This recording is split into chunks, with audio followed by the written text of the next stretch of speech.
say a couple of things before giving my decision, and I think it worth noting, um, and I think it's important. The court was listening very carefully, and I guess my mom raised me a little bit different, but I'll just refer to them as Denise, Elizabeth, and Mary. And it's as I listened to their testimony about what they went through. Let me first of all say that I don't think for one moment that they were exaggerating, trying to make something that was horrible seem worse. I listened very closely when they couldn't answer something specifically. They said so, but they were very specific about what they went through. Um, I've been doing this for 23, 24 years. And I'm always impressed, certainly, by witnesses. Um, their stories were hard to hear, certainly, but it had to be difficult for them to tell. And I certainly can't think of any more credible testimony that this court has heard and any more courageous testimony. Particularly, one of the things that was remarkable about their testimony, particularly with regard to Denise and Elizabeth, and you'll excuse me for using their first names, but everything they did and what they put up with at some point was really for the protection of their children. They were almost willing to sacrifice themselves for that. It was not a hard stretch for this court to figure out why Denise stayed, particularly after the point in time that Elisa was born. She stayed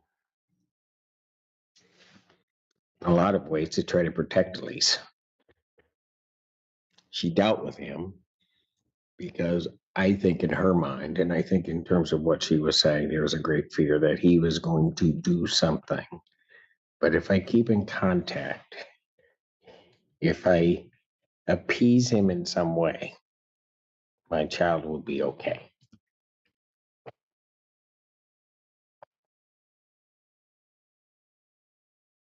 Ms. Reese had the same thought process. And I don't, sometimes when you're up here hearing these cases, your mind can't sort of hold it all, but you leave certain things behind. But the testimony of Miss Reese when she was talking about being in that speeding car, not knowing what was going to happen,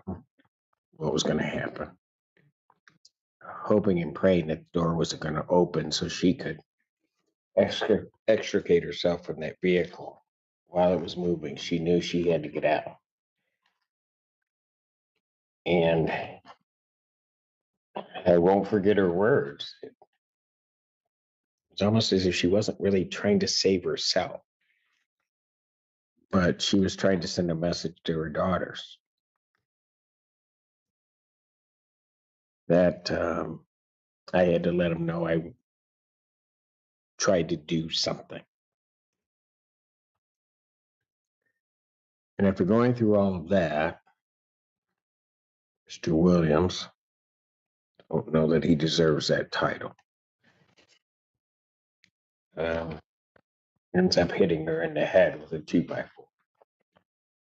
as she's trying to get away.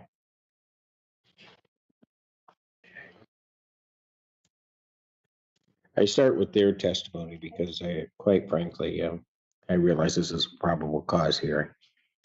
This case goes way beyond probable cause in what's just shown to me here today, and I know for sure I haven't seen it all. But a lot of cases I've seen. And I'll be honest with you, I've not seen a monster like this ever. And what he did to people. I take to heart what defense counsel is arguing, that yes, he's abusive to women. He's does this, but that he isn't necessarily abusive to children or whatever. Listening to this case as it was going on, I thought about that. And at the very beginning, that the things that Denise was describing and then ultimately Elizabeth were describing, the initial part of Miss Reese's testimony.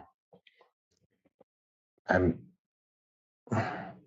because he does all of these bad things, does that make him a murderer? Nothing at that point in the testimony had shown that he had necessarily done anything to a child. Okay, you hear the testimony of Elizabeth, or about Kimberly, excuse me, and what happened to her.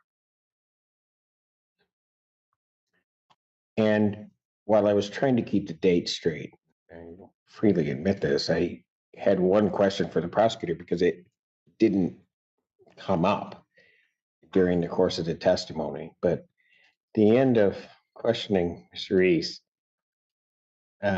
she looked back regarding testimony, and Detective Iverson knew, and he knew that one thing had not come out, and that was the age of the child.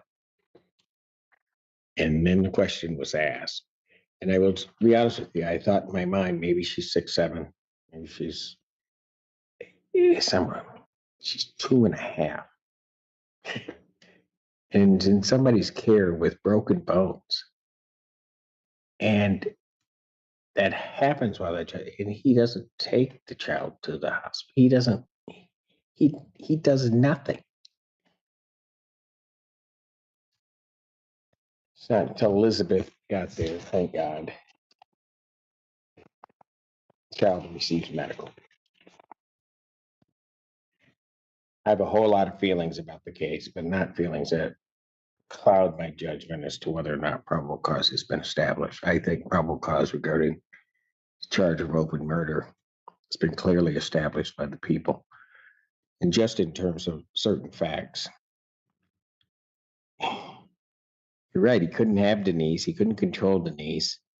So what does he do? He finds her, pushes her down, and takes the one thing that he knows is very precious to her, and he takes Alyssa. April 29th, 1982, took her. And that was a mom that never saw her daughter again. Because in this court's mind, and based upon the evidence, that poor little baby didn't make it to September of that year.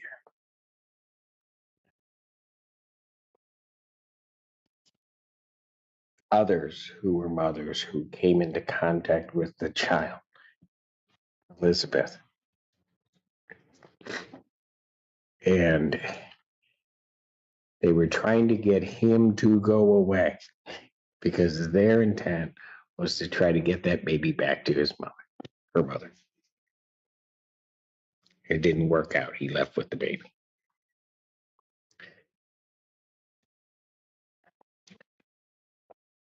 As there are these others looking to get back, others are beginning to ask questions about this baby. They see this baby. They see the baby at the hospital. They see the baby at the home.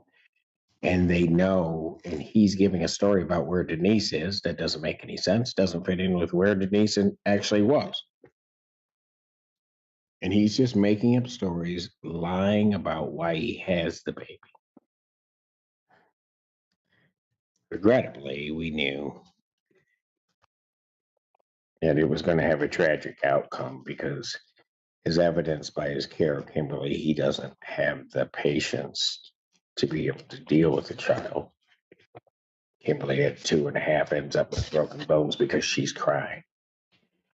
Can imagine what he must have thought of poor Lisa. And then his unexplained trip. And I recall the testimony very clearly because he didn't have bags, he didn't have anything. He just said he had to go to Alabama. He just left. He had to go. And he took off. No baby that he had been sort of carting around, carrying around. He also then ultimately ends up back here, and people begin to question him. And again, he can't keep his lie straight. And he, as his children testified to, his children that he had with Elizabeth testified to, when they ask, he just says, he gets agitated when they asked about Alyssa. He gets agitated and says he can't remember. Ask about the abuse, he can't remember. All of those horrible things he did, he just can't remember. But yeah, that wasn't good enough.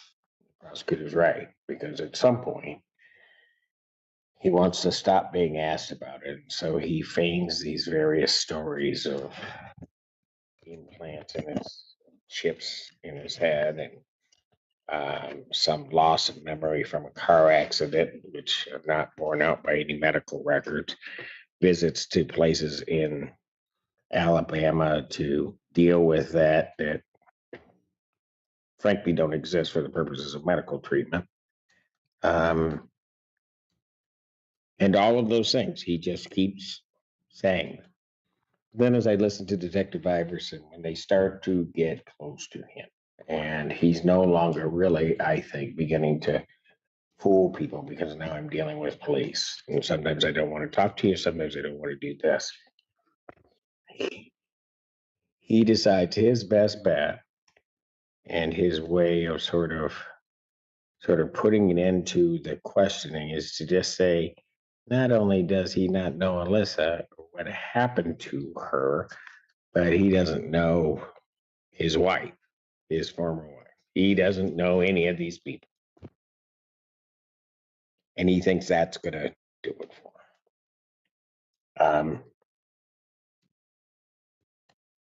Just regrettably for him, or at least as it sits here today, that didn't do it for him. Certainly, I could go through, I rely upon all the testimony that the court heard. I could go through all of the issues that the prosecutor's gone through regarding the consciousness of guilt. That is overwhelming here in terms of what he did, his stories. He can't even keep consistent, as the prosecutor indicated, to one story. He's making it up. It's like he's throwing these things up against the wall to see what sticks, what people will buy.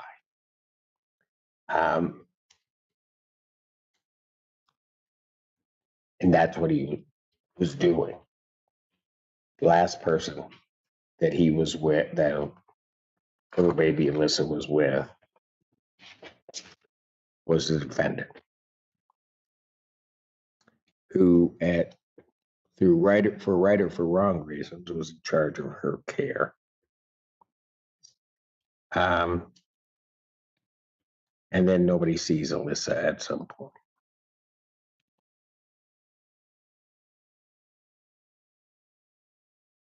He then, outside of the consciousness of guilt of all of his lies and everything, he confesses. It is no doubt in my mind that his statements about the killing of a baby or having killed a woman and a child, having killed a baby and can't find them, is his confession. And so for those reasons, I just want to make it also very clear that I don't look at this certainly on a probable cause standard. And as I've said, I think the evidence is well beyond that of probable cause. that the defendant um, committed the offense of homicide against baby Alyssa, and that he did so in the year of 1982. So for those reasons, the court would find that the people have indeed sustained their burden of proof in this case. I would find the defendant over to stand trial on the offense of open murder. Thank you. In this powerful courtroom hearing, the judge delivers a strong statement before ruling that there is enough evidence for an open murder trial. The case centers on baby Alyssa, who disappeared in 1982 while in the care of the defendant, Williams. The judge praises the courage and credibility of several women who testified about years of abuse, fear, and violence. Their testimony revealed a pattern of controlling behavior, brutal assaults, and neglect toward children. The judge highlights evidence showing that Williams took Alyssa away from her mother, Denise, and that the child was never seen again. Witnesses described his inconsistent stories, suspicious actions, and repeated lies to family members and investigators. The court also heard disturbing evidence involving another young child who suffered serious injuries while under his care. After reviewing all testimony, the judge concludes that the evidence goes far beyond probable cause, stating that the defendant's own statements and behavior strongly suggest guilt. As a result, Williams is ordered to stand trial for the murder of baby Alyssa.